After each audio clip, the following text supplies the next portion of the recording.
my name is Fox. Alright, so hey, and I'm Fox.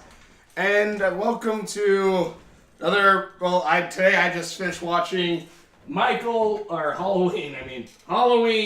2018, the newest in the Halloween movies. Hopefully my camera doesn't die. But this is the newest Halloween movie. With Michael Myers. It's not a reboot. It's not a reboot. It's kind of in a vein. It's a sequel. It's a sequel to the original Halloween. Negates all the other Halloween movies, and then also is, at least I would kind of put it kind of in a sense of something similar to like Star Wars: The Force Awakens, or I'm trying to think of what other movies it is, or it's like it's a sequel but also kind of a reboot. And I say that in a sense like what is it, Scream 5? Isn't that the one that's kind of like that too, where it's like a reboot but it's a sequel? But in any case, it's kind of something in a similar vein like that, where it's a continuation but also still something new. Like even at some points, like some characters literally say like, "Oh, you're the new this guy," or something like that. And this movie honestly is really good. And the thing is, like, I've never seen the original Halloweens. I haven't, sadly. I want to check out Halloween. I want to watch them specifically too. But Michael Myers really isn't out of like, let's say the three main serial killers I can think of, at least the big main three ones. At least I consider the main three, which would be Freddy, Jason, and Michael. I kind of always liked Jason a bit more. I don't know. Maybe that's just something that I just prefer. But Jason always is usually my favorite. Maybe that's also because I just kick butt with him in Mortal Kombat. But Jason was always my favorite. But so Michael Myers really isn't like one of the killers I really like. But honestly, this movie, it's really goddamn good. And also, like, again, like, I've never seen the originals, but I have seen the Cinema Snob reviews of the original Halloweens, which, just looking at some of those clips that he shows in those reviews, and looking at this movie, I'm like, fuck, whoever made this movie, like, because I don't think it's the same, I don't think it's the same director, and I don't think it is. Maybe it is, I don't know. Sadly, I do not know this, but, like, if not, it's someone who really, like, watched the Halloween movie so much, and, like, we're gonna replicate this. Not to, like a copy, because, again, like, there are, like, callbacks, kind of. There are callbacks to it where, like, a character falls out a window, looks away, look back, they're gone. Or someone is stabbed into the wall with a knife, like the first movie. So, like, there are callback, or like there's a dollhouse that's shaped like the Myers house, stuff like that. Like, there are callbacks to it, and like this movie is about like Laurie 40 years later, like she has like a house in the middle of the forest that's set up. Michael Myers like that's like locked up to the brim, set up to fight this guy. You have her daughter who's like estranged because Child Services took her away because Laurie basically prepped her for Armageddon to murder this psycho killer.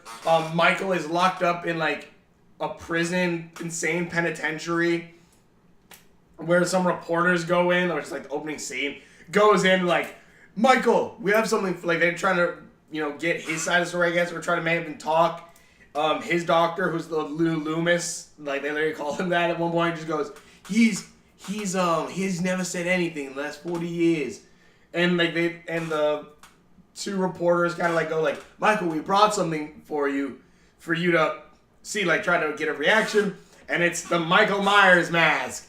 And the thing is, like, Michael Myers like you do like see like the back of his head and he's balding. And I'm like, all right, like he is grizzled. I'm like, fudge, is it Bruce Willis behind him? Behind that, because they never show his actual face, which is pretty good. Like they show clips and pieces, but they never show his full face. But like he says back to them, he's like, and the reporters just go, and they straight up say like, yeah, he is a supernatural killer. Because they're like, what this Matt, like you can sense the mask, can't you, Michael? I'm like, okay, you are straight saying he is a supernatural thing who can sense just the mask. And I'm thinking like maybe it's like the Jack the Ripper DLC for Assassin's Creed Syndicate, where it's like maybe Michael has like the eagle vision or like the killer vision, and like he can sense things like that. Because like he even apparently gives off a fear aura because like all the other insane prisoners whatever all, like start freaking out when the mask is shown to Michael. And they're all spread apart, so they really shouldn't. They couldn't really see all this. But like, it's like apparently it's gonna be like just an aura coming off of him that makes them all go like, "Oh my God, you fucked up!" And but yeah, like stuff like that. That happens. This movie is so intense. Like this movie, like I honestly say, go see this in theaters. It is really. I don't want to even spoil a lot. I don't really want to spoil any of it. But I will say go see this in theaters. But because by God, it is so tense. Like there's something that's like he could be anywhere. He could be over there, he could be over there. Like it would be again like it's like the original where it's like you know, okay, we're following this character, we're following this character, and then in the background, the shadows, you just see Michael Myers just standing there, but it's not focused on, so you could completely miss him, and it's like, oh God, and like even like some of the all the kills, like even if they only have like 10 minutes of screen time or something like that, like in 10 minutes or 5 minutes of screen time, like they at least give us enough character of who they are to make us like these characters, at least for me, to like these characters, and then be like, okay, we don't need to like these characters, and then be like, oh no, I don't want you to die. Oh God, stuff like that, or like a point where like you think like he's gonna kill his name, like oh my God, because Michael, like at one point in this movie, like one they straight up do say like this is in a new continuity, whatever. Well, still the original one. Like this is technically supposed to be like their Halloween too, because like at one point they even go like saying, "Oh, Michael, like wasn't your grandma like his sister?" And she's like, "Oh no, that's just a rumor or something like that." And going on, so like they're saying, "Oh no, that's not gonna." Which I don't know if I like that or not, but either way, but they also do say like one of the granddaughter's friends, Allison's friends, goes, like, really, what's so scary about Michael? Like, he only killed, like, 5 people. And, like, I do feel like, okay, yeah, I do kind of see where he's coming from. Because, like, okay, yeah, he did only kill 5 people, kind of. But I do freaking love it because it's, like, this entire movie is, like, Michael going, oh, no. Even though all the other movies are now not canon, I'm going to rack up a tremendous body count. And he does. At some points, he just, like, is just murdering people just to murder them. And it's kind of amazing. But, and again, it's even shot, like, the original movie at some point. Like, you could tell sometimes when a movie, like, a horror film is, like, made, like, modern days, like that. But, like, that one, like, no, they really try to make it feel like the original one. Even at some points where I'm like, okay, what time period are we really in? Because, like, every so often we see like a regular cell phone, but then every other time we see like a flip phone or like people dress more like in the 80s or like certain things like aren't there. Like again, like there's basically there's like maybe 2 smartphones out of this entire place. I'm like, is Haddonfield like that backwoods or something? Is it like it feels kind of like if you've ever seen the show Gotham, where it's kind of like it has things that things that like, okay, this is probably taking like maybe 90s, maybe 80s, or maybe 50s even. Then but then it has like some modern day stuff. Like okay, then maybe not. And it's like, okay, what time period are you in? And it's like it's kind of like that. It's like this is like its own like world where it's like it's based off the 80s and then kind of continued on a little. Assuming Michael Myers. Yeah, because that was the 80s. Yeah, the 80s.